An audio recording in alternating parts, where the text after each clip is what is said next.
I love languages, but I think languages is obviously part of the brain and part of what I do every day because I am a psychiatrist. And I decided to show that picture because obviously as a psychiatrist, I deal with brains.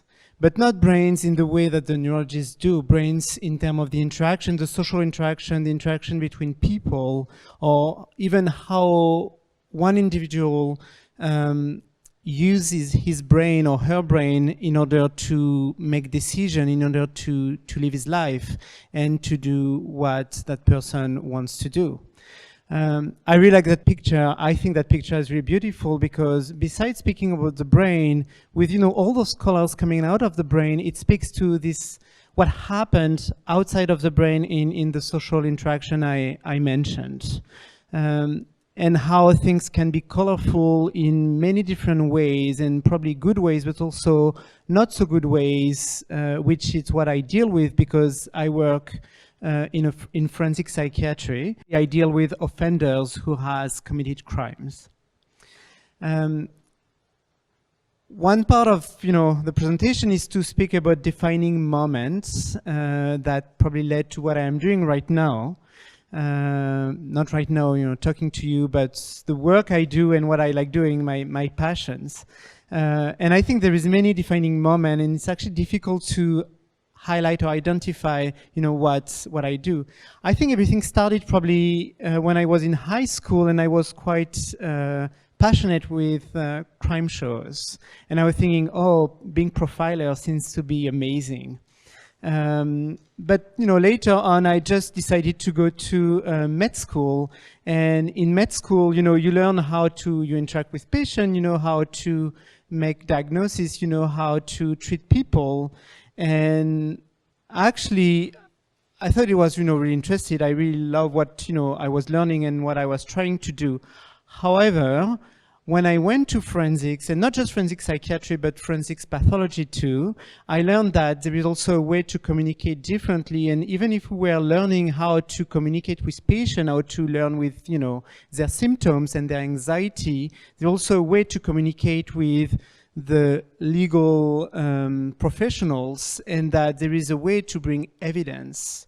And that's what forensic psychiatrists and also forensic pathologists do. Later on, during my training, I had the opportunity to observe, mentors who became later colleagues, conducting forensic psychiatry assessments.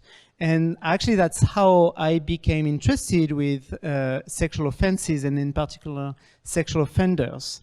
But often when I say that to my students or some of the colleagues who don't have that interest or not even interested in forensic psychiatry, they look at me in a really bizarre way, such as, I'm someone bizarre. So what happened is that at that time when, I observed those interviews from my mentors, I had the impression that someone who commit a sexual offense, they just have the same profile. They're all the same.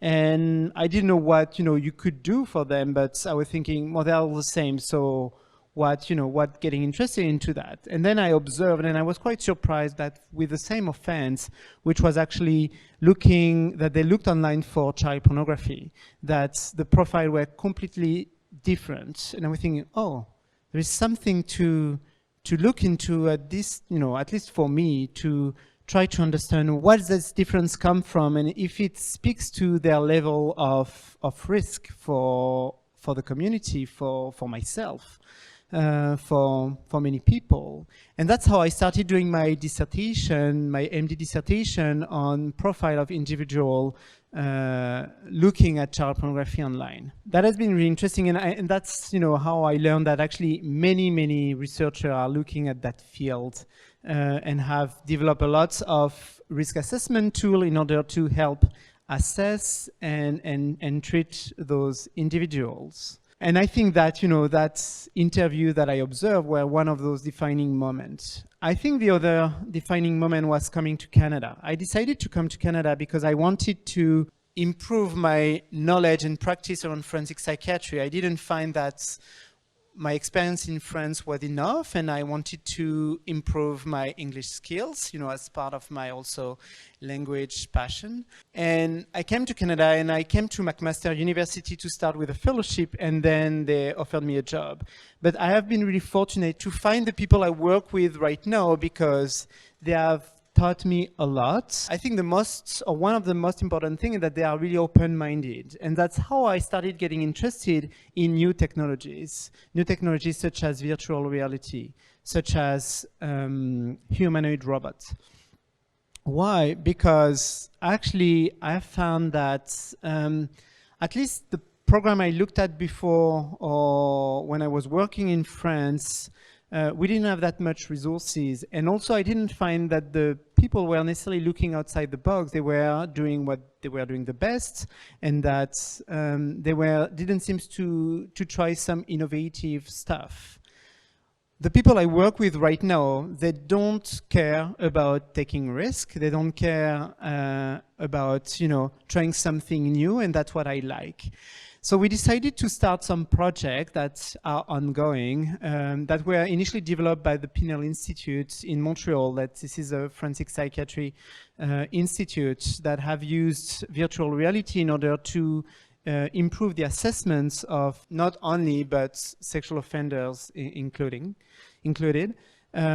So we have a chance to acquire the equipment and to start, trying to look at this aspect.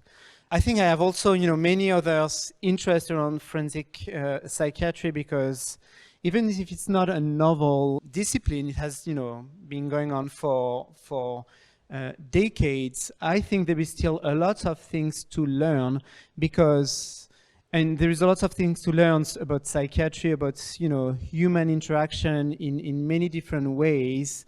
But in particular, in forensic psychiatry, the reality that this is an interaction with the legal system and, the social psychology and psychiatric system in order to improve the quality of life of, many of us. I mentioned, several defining moments before.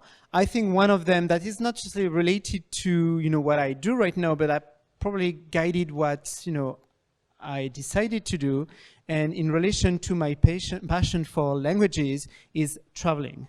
And that's what I would encourage any students to do, is to go and see what's going on outside of obviously your own city, but your own country.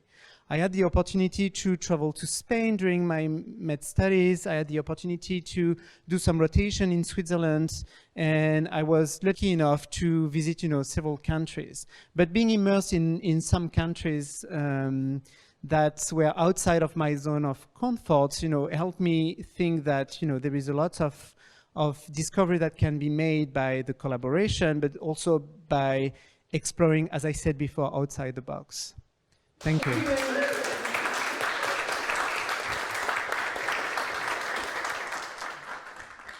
Have you found your love for languages to help you in your creative studies through psychiatry? Yeah. So yes, and in several, I would say, many ways. The first thing, that when I came to Canada to the fellowship, my English was really, really bad. And conducting, psychiatric interview or the same way that, psychology or social worker do. You need this interaction, you need, the flow. And I felt so disabled that I was not able, to converse, which made me realize, the importance of not just the words, but the thought process that comes with languages. In other ways, I was thinking about, how it is important the word you pronounce and how you pronounce them, and, the grammatical structure, and how it speaks sometimes to the symptoms that patient may present. I'm curious, you're talking about using virtual reality technology. How exactly do you use that type of technology to help diagnose, let's say, a sex offender? Like, what are the nuts and bolts involved in doing something like that?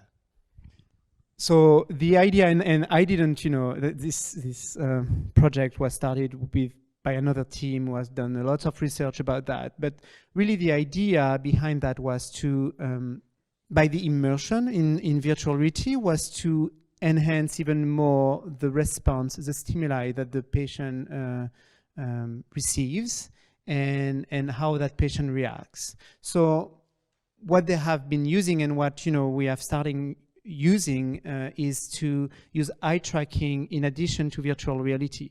So the virtual reality is really here to enhance the potential, the power of the stimuli, but the eye tracker is here to guide about where the patient looks. Thank you. I'm really fascinated by you being so multilingual. And I just preface my question by saying that I am so grateful every day that the international language of science just randomly happens to be English. And I do a lot of work with scholars from the global south, scientists from countries where they can't actually get the research papers that we assume we have access to because of paywalls and so on and so forth. And also I work a lot with indigenous colleagues in Canada.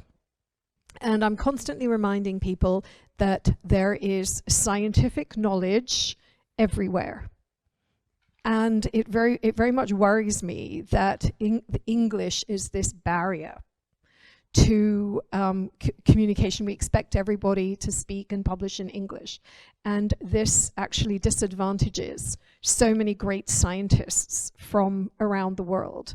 And when I was on sabbatical, I made it my mission to actually publish in a journal in Ecuador, for example, which doesn't, which does Spanish.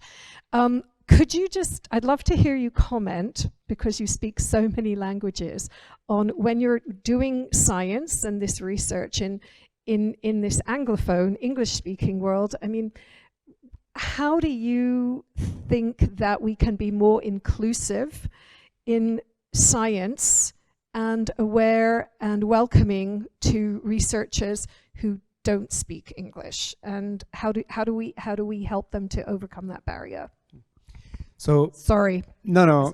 So maybe just to be a bit specific, I don't honestly speak all of those languages. I have learned some of them and at different time of of life, and I have I've not practiced many of them, so I forgot or I come back to to them. But so I don't speak 7 languages. I have some knowledge in 7 languages, but actually I don't think. I mean, I see your point when you say that English is the language, the scientific language, and this is what people has to do, to write in English and to communicate in English.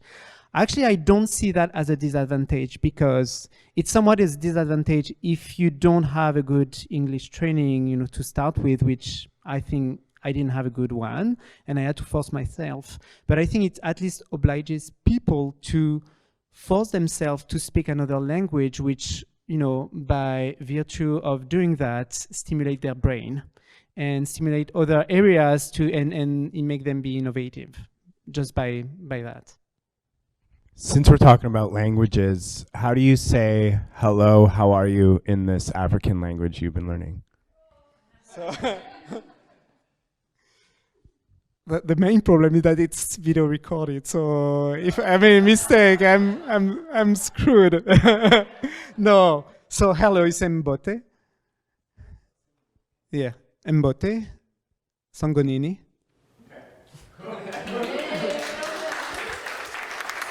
Thank you.